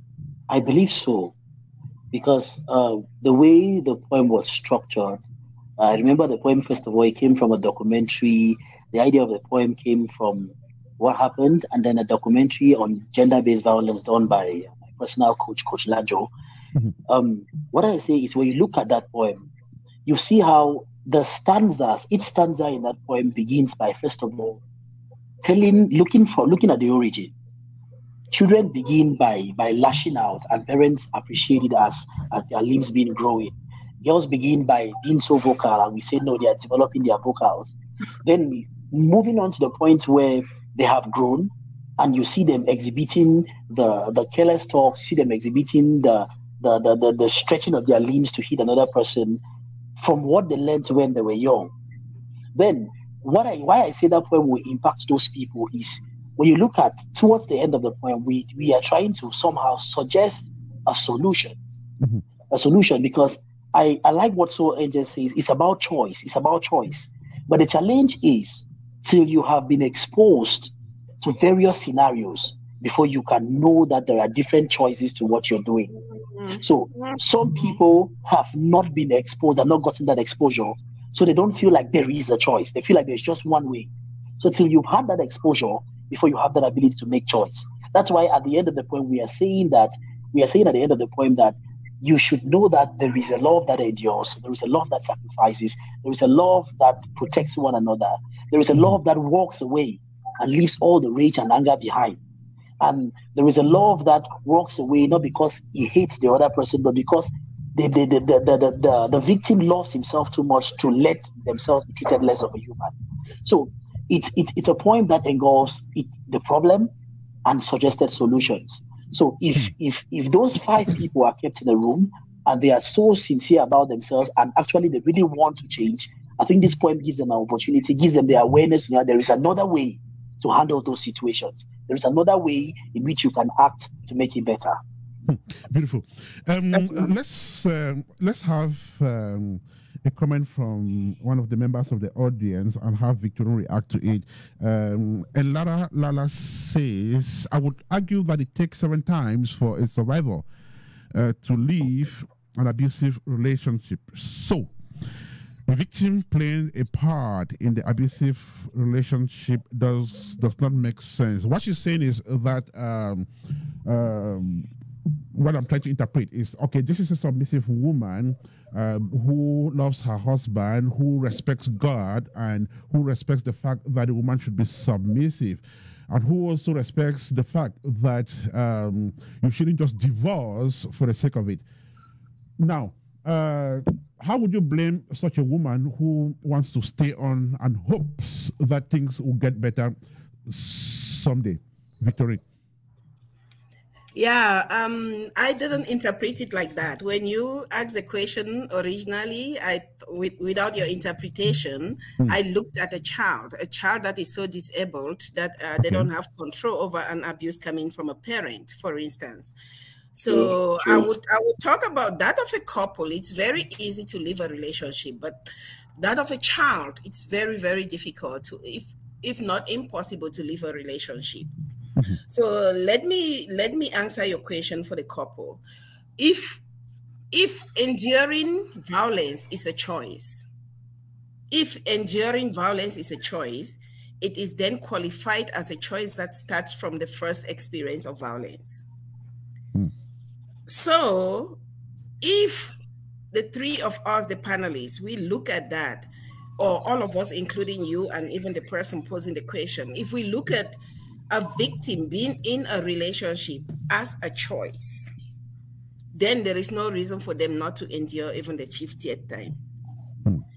If we look at a victim being in a relationship as the only thing that they know, in my example, for instance, assuming that my husband didn't stop me, if he had fed what I had grown up knowing, then again, I would go to the 50th stage of being a victim, which is why people like us now come in to educate the people that have the difference, that are blind to the fact that violence is not a choice, or it's a choice. Enduring violence is a choice, just like being a perpetrator is a choice, you know. So I would leave that by just saying in simple words that it's the choice of that person staying there and enduring it, or of seeking education and seeking help at the same time as they are seeking education. No matter how submissive they are, you come to a point where you can tell that this thing is not right. Then going back to the child, where the child has no choice. Again, people like us, we come in to educate, to make it our duties to see that these same children now come to understand that, yes, my father, my mother is abusing me, because violence starts with abuse, basic abuse. My father, my mother is abusing me. There is help out there, and they go out there and seek that help, and they cry, and they make sure that they also avoid the things that attract the violence. In many, many, many cases, it's very difficult for a mother, even the typical African woman that really beats, to pick up the broom and hit their child when there is no cause for that. You know, it's difficult. So what we need to do is we need to sensitize ourselves to the things that attract abuse. We need to learn because I have worked with a person who dated 4 different people and all of them abused her, and her dad abused her, you know, and this was sexual abuse where they were sexually violating her. And I said to her, what you didn't do before you came to me is that you didn't actually stop to look at what you would have been doing to either attract these people or sustain them from the time that your dad had done it for you. Because with your dad, you obviously you had no choice, you were young. But when you are now grown up and you start having partners that are like that, or you start meeting people that are like that, you had the choice, you had the voice. What have you done that keeps attracting that? It's a very painful question to ask somebody who is going through something like that, or to accuse. But we have become so superficial in how we deal with things that we actually look for covers. We cover ourselves. We start saying, I didn't know better. I didn't do this. He didn't know better. He didn't do this. Let's try and give ourselves proper diagnosis. Whether we are the victim or we are the perpetrator, nothing solves a problem that is not properly diagnosed. Victorine, I'll stay with you to ask a very quick question, and I will require a very quick response as well. That same question, I'll put the same question to Soul Angel. Now, let me put it in the way of a scenario. A woman refuses to consummate her marriage. The man goes out there and cheats with the defense that the woman is refusing to consummate her marriage. Are both of them guilty of domestic violence, if we qualify that as violence? I'm saying that because you are talking about always looking at both sides, the victim and the perpetrator. I think for me, I'm not going to give you an answer to that. And the reason is that if I give you a response to that, I'll be biased. My job as a coach is to diagnose the reason why the woman... Yeah, my job as a coach is to diagnose the reason why the woman refused. There is nothing. So I come from a social science background, and social science does not have a yes or no. Okay. Social science has a what if. You know, so there is a reason why the woman did that. Before you say she's guilty or not guilty, you have to find out, why did she refuse to consummate her marriage? That is where the cheating came from. So we need to look at why she refused to consummate her marriage. And then from the man's point of view, why did he not try to give her reasons to consummate her marriage? You know, if you can give me answers to these 2 scenarios, I would then give you a short answer. Okay. Over to you, Soul Angel. That's a good one. That's a good one. Well, I agree with her on the part that she said, why, right? A woman will not just sit and decide not to consummate her marriage. So the question is, why did she refuse? There must be some reasons, okay? There must be some reasons why she did not want to consummate. And now to the man, she asked again the right question. What did you do to make her consummate the marriage? What did you do to bring her to that point so you guys can consummate your marriage? And it boils down to communication. I will say that at that point, there is a breach of communication there. So, since my sister rightly said, at that point, we cannot just sit like a marriage counselor. I can't sit there and say that I'm blaming the man or the woman. I need to see from both perspectives, what happened. Why did you refuse in the first place to consummate your marriage? And you, man, what did you do so that you guys can be on the same page? Was there proper communication before this happened? Because yes, men are different from women when it comes to that. They cannot tolerate to go that long. But then something happened. There was a breach of communication. So let's come to the table and see how we can solve this problem. Violence is not a problem. I will blame both of them. That you both brought yourself into this situation because you did not communicate properly. That's what I would say. And I bring them to the platform of, let's talk about it and see how we can solve this issue. A similar scenario would be a man cheats not because the woman refused to consummate her marriage. Would you give it the same approach? Would you want to know exactly why he cheated? Yes, I will still want to know, because cheating does not stem only from the woman refusing to consummate. That's what you're saying, right? Yeah. Yeah. It does not stem only from the woman refusing to consummate her marriage. There are so many things in a relationship that will water down the emotions, that will water down your romance in your marriage, that will water down the connection that you have. When there is a disconnection in the marriage, a lot of things can happen. I think I did a show one time on that, how to bring back spark in your marriage. There are a lot of things, right? From the time that, for example, you met your husband, from the time that I met my husband, I don't look the same. One thing with men is that men are very visual. They are very visual, they're very logical. But women, they are not, they are emotional. A man is triggered by what he sees. So it's not about you. It's not about the woman refusing. That you can be giving the man, you can consummate your marriage every time without anything. But there are other things that he's seeing. Probably the things that he saw in you, he's not seeing again. He is seeing it out there. So there's so many reasons that can cause a man to go out. It starts from your personality, from the way you communicate, from how you welcome him back home. Are you supportive to him? There are things that he looks at. It's not only about the consummation. So anything can push him out there.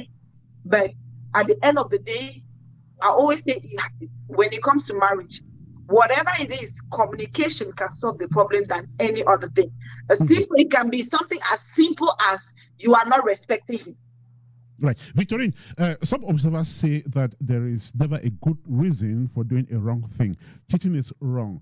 So would you start trying to dig why a man cheated to be able to solve a domestic violence problem that erupted from cheating? Are you enjoying my dance? Of course, yes. Go right ahead. Let's just laugh. You know, in reality, right, it's just a pity that we don't have a full day. You need a full day conference on this topic. I know. In reality, yes, in reality, violence is as a result of abuse. We didn't say that at the beginning. Violence emanates from abuse. Refusing a man sex or cheating on a woman is abuse. It is not necessarily violence. And that is what then leads to violence. The quickest way in every relationship to not attract violence is to not attract abuse. And when I say cheating is a form of abuse, if my husband cheated on me, I have had the discussions with him a few times, I can forgive him easily if he tells me that, yes, I cheated on you and I cheated on you because of this. The reason is, if he does not tell me, if he tells me I cheated on you and he does not tell me I cheated on you because of this, the likelihood for him to cheat again is high, because I would not be able to correct what I did before he went out to cheat.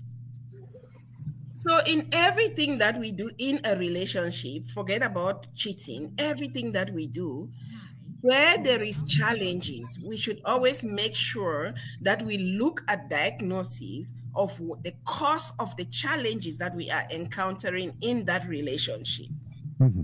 Because the cause is the quickest way to solution. It's the solution itself is not a quickest way to itself. Wow, that's a beautiful one there. This is Apex One Radio. This is Apex Talk. We are gradually but steadily moving to the end of this edition. We are still talking about domestic violence and trying to seek the way forward. Definitely, there should be a way forward. Our guests on the show today are Victorine Bongshu. She is an involved parenting conversationalist. We have Soul Angel, who is a marriage coach. Then there is Motani, who is a poet and who uses the works of art to handle social problems. Well, gentlemen and ladies, we'll have a very short break for just a few seconds. When we come back, we will be running off the conversation. We'll be doing the last phase of this conversation. Maybe not a musical break, but let's have a bite of Bruises again. This time played from this end. Then we'll be right back. I was so young. Anything I did, you applauded strong. When I hit you, when I hit my sister, you rejoiced and said my limbs were developing well. I am being and becoming the man. When I talked without control to Papa, to my brother, you said I was building my vocals, I was standing up for myself. Every time, every single time, you attributed my aggressiveness to na small pikin. You know sabi wetin he dey do, but who be get for teach me the correct thing for do. I was just a toddler, some say.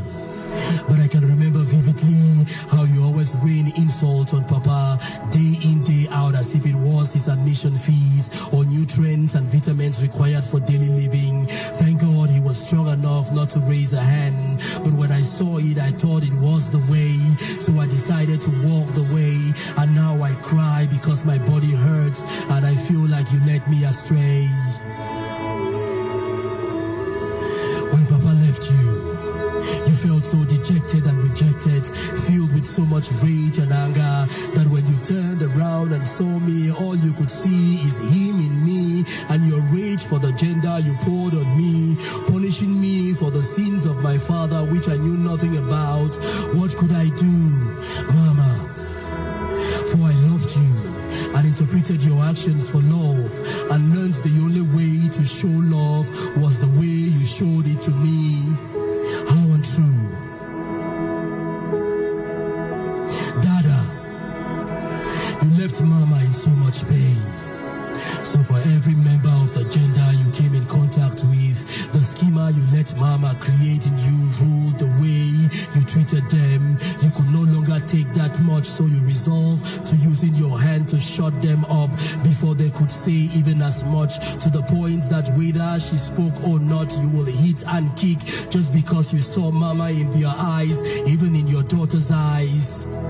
So she developed the hatred for your gender and vowed to never let that happen to her. So she used her mouth, her words as self-defense to make sure what happened to Mama never happens to her. But deep down, these words came from hurt and the pain she felt inside and had to go through all her life. Nada. Little did I know, there is always another way. The way of love that endures. The way that does not hurt, the way that gives, the way that sacrifices for one another, the way that walks away and leaves all the rage and anger behind, the way that walks away not because I hate you, but because I love you and love me too much to let myself be treated less of a human, the way that questions the way I was raised, the things I was told, the things I saw, the things that were done to me, and take a U-turn if they don't please bring peace or cause this hurt to cease. Breathe. Mama, I'm sorry for what Papa did. Papa, pardon Mama for what she did. Son, daughter, forgive Mama, forgive Papa. Husband, wife, forgive and let go. Dream better, think better, be better, do better, have better. You are better, you deserve better.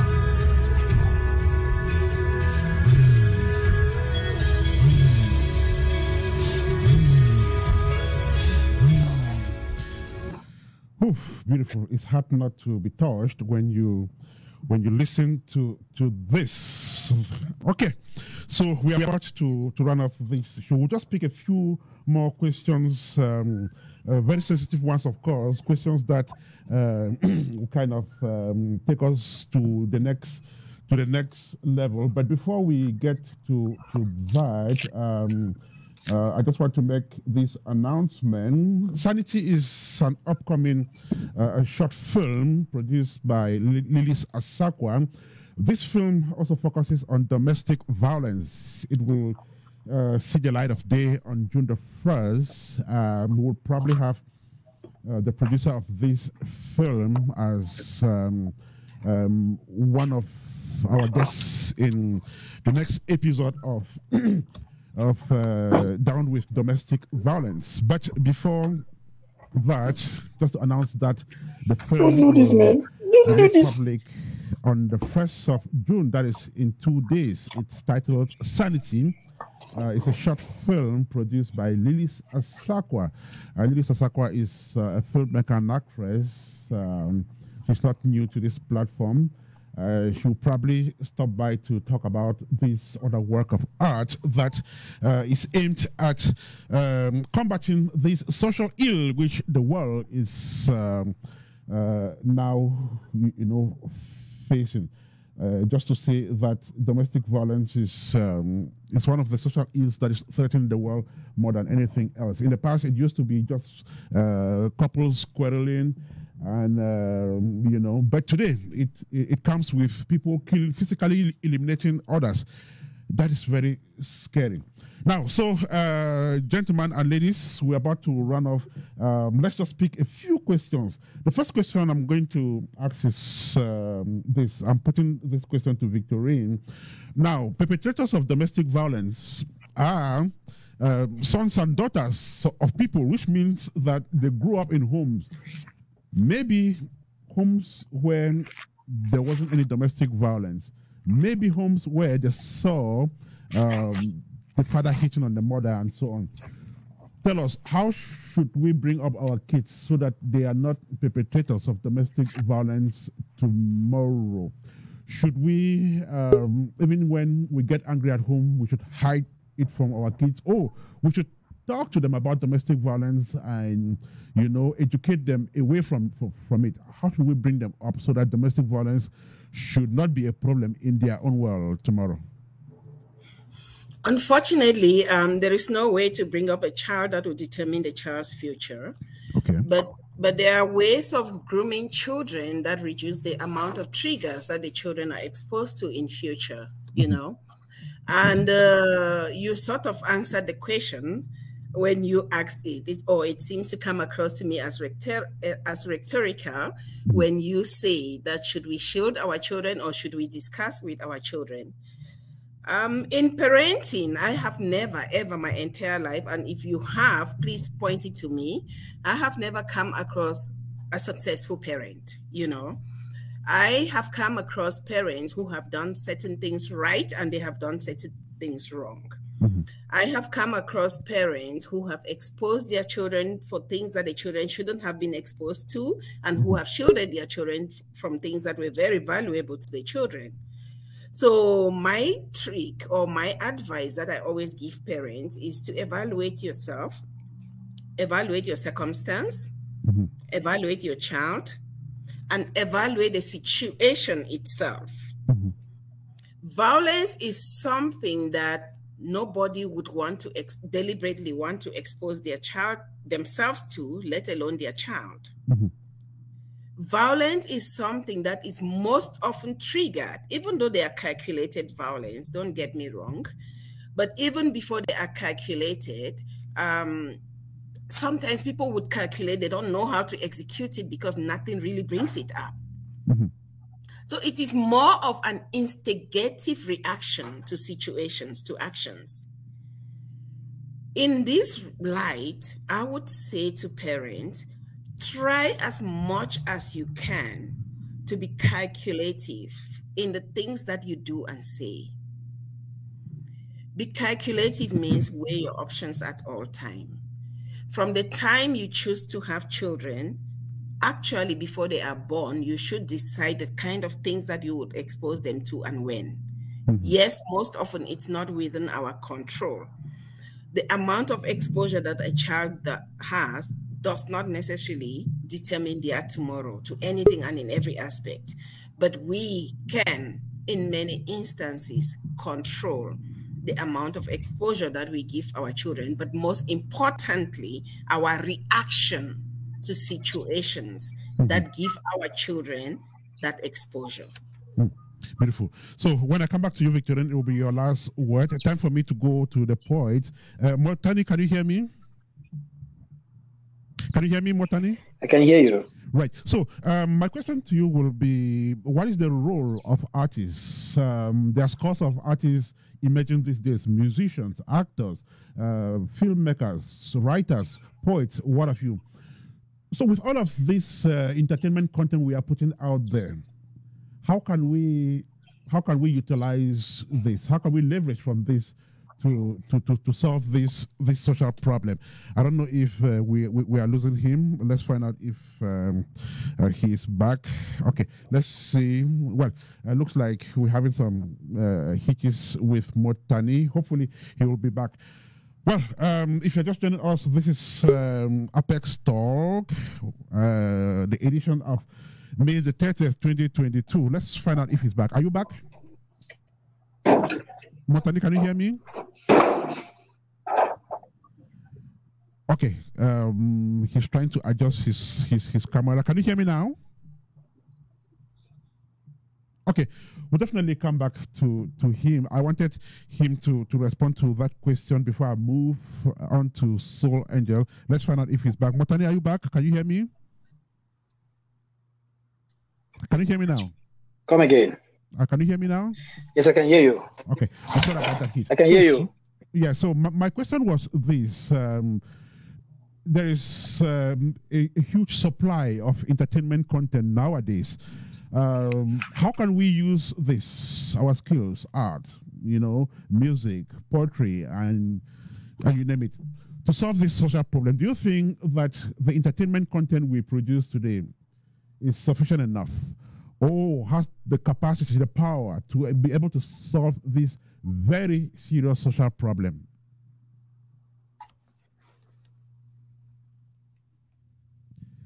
Did you hear me? No, I cannot. Okay, can you hear me now?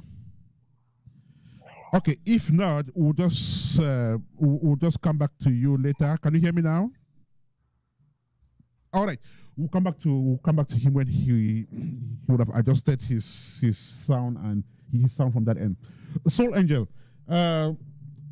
what I pick from all of what is happening these days is that marriage as an institution is gradually collapsing. People don't believe in it anymore. It's a place where people will go and get battered and get abused. So at the end of the day, there is no point people coming together to get married again. Do you see marriage, do you foresee marriage collapsing? Like, is that institution really threatened? Are you afraid that someday we'll not be talking about marriage anymore? Well, I don't think so. I don't think I've had that fear that one day we'll not be talking about marriage. Because the truth is that in as much as there are bad marriages out there, there are also some good marriages there. And that's the reason why myself and others in the marriage coaching and marriage relationship area, counseling, we are trying to put out there. Okay. The problem is not the marriage. The problem is the people. The problem is we, those who are involved in the marriage. The problem is parenting. The problem is society. So once we get it right, the marriages will be okay. Now, let me just take an example. Look at how marriages were before, during the days of our parents or our grandparents or whatever. Okay. Social media was not there. A lot of things that we see these days were not there.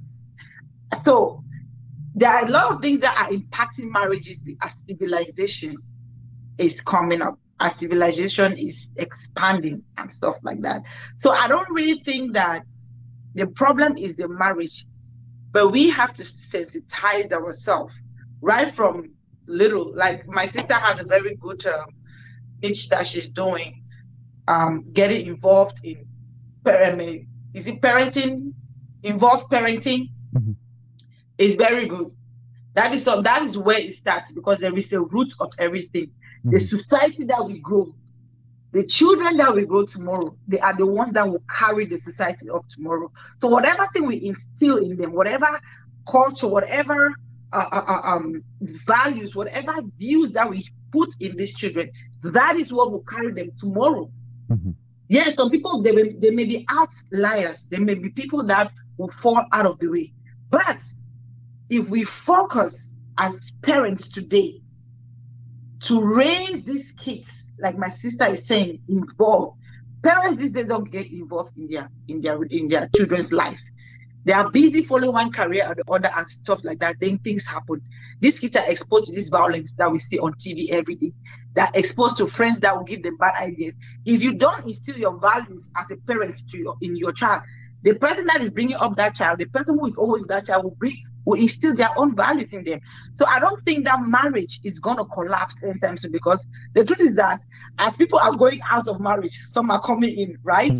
So that's the thing. So I just want to say that let's as a society, as a community, let's try with the young ones that are coming up to see how we can instill some values in them so that they can take this, they can continue in a good foot. If we don't do that, who knows? Tomorrow it may become something else. Just that fear may just be there. But it is my hope that what God has instituted, it will never collapse, no matter what happens. So what God has instituted will never collapse. She's talking about the institution of marriage. Unfortunately, we can't have the poet because of technical issues, but at least we've had a lot of what he's said today. So we're about to run off this discussion. You just take 20 seconds to say your last word, beginning with you, Soul Angel. So, if you were asked to address the world on this issue today, who would you like to talk to first as far as domestic violence is concerned? Who would you like to face and talk to? Number one, I would like to face the parents. Okay. Family. Bring up your children, whether boy or girl, in a way to respect each other, in a way to respect and have some values. Bring them up with self-esteem, respect, and values. Number two, I would like to address the individuals. If you are in a relationship and it's not working, don't be quiet. Speak out. Speak out. And society, let us not be so judgmental on both the victims and the perpetrators. Let's try to deep down, to find out what is going on before we start blaming people left and right. It is our duty together. We can make a change, but laying blames here and there will not solve the problem. Together we can make a change. It's not about laying blames here and there. It's about coming together to see how we can fix it. Soul Angel, I want to thank you so much. Your contribution was enormous. Thank you so much. We learned a lot from you today. Victorine, what is the future when you sit back and you watch the world, you watch what is happening? Is there hope? Can it be fixed? You unmute yourself. Yeah, I think with the work that individuals are doing out there, like my sister just points out, a lot can be fixed. But what I want to question is whether there is willingness for that lot to be fixed. You know, it's not about whether it can be fixed or not. It's a willingness. I leave it there. Well, people just need to get willing to fix it. We can all turn things around. There's no need, killing ourselves because we disagree. Disagreement at times could be positive. What if we disagree just to make sure that we agree at the end of the day? It shouldn't take killing your spouse to make a point. Victorine, I want to thank you so much for joining us on the program. Soul Angel, thank you so much. What all of you are doing is very noble, including Motani, the poets. Hopefully, we'll be back on this platform, but not to keep crying over spilled milk, but probably to celebrate when this social ill would have reduced significantly. So I want to thank you so much. Do have a fantastic rest of the day in your respective places. Thank you so much, Ernest. Thank you, Miss Victorine. It was nice meeting you. I need your number. Definitely. Ernest, just so I close this, I want to say to you, you're really doing a good job. It's very exhausting sitting here and talking to you. I don't know how you take this every day. Keep it up, and also please try and look for ways to debrief. You need it after talks like this. You're right. You're right. Yeah. Thank you so much. And we'll have more time to talk. So thank you so much. Have a fantastic day, and may God bless all of you. Thank you. You too. Right, and so this is Apex One Radio. This is Apex Talk that is about to run off here on Apex One Radio. It was a beautiful conversation with experts, you know, in the domain. Hopefully the message has gone across. Just before we go away, again, this announcement: Sanity is a short film that has just been produced by USA-based Cameroonian filmmaker Lilis Asakwa, and this film focuses on domestic violence. It will see the light of day officially on the 1st of June. That will be on Wednesday. We don't know the story in it. When we would have watched Sanity, then we'll be able to know what exactly the story is all about. But the theme which it exploits is domestic violence. So, like I said, we will definitely have the producer of this film on this platform. But anticipate Sanity. It will see the light of day in 2 days. That is June the 1st. Marcel Ajit produced this show from Walsuk in Germany. The entire Apex One radio team was here to monitor this edition of Apex Talk. My name is Ernest Kanjo. I'll be back with you again, most probably on Saturday for African Fiesta, the 194th edition. Then we will fix a day to announce the 3rd episode of Down with Domestic Violence. For now, do have a fantastic rest of the day, and may God bless you. I was so young. Anything I did, you applauded strong. When I hit you,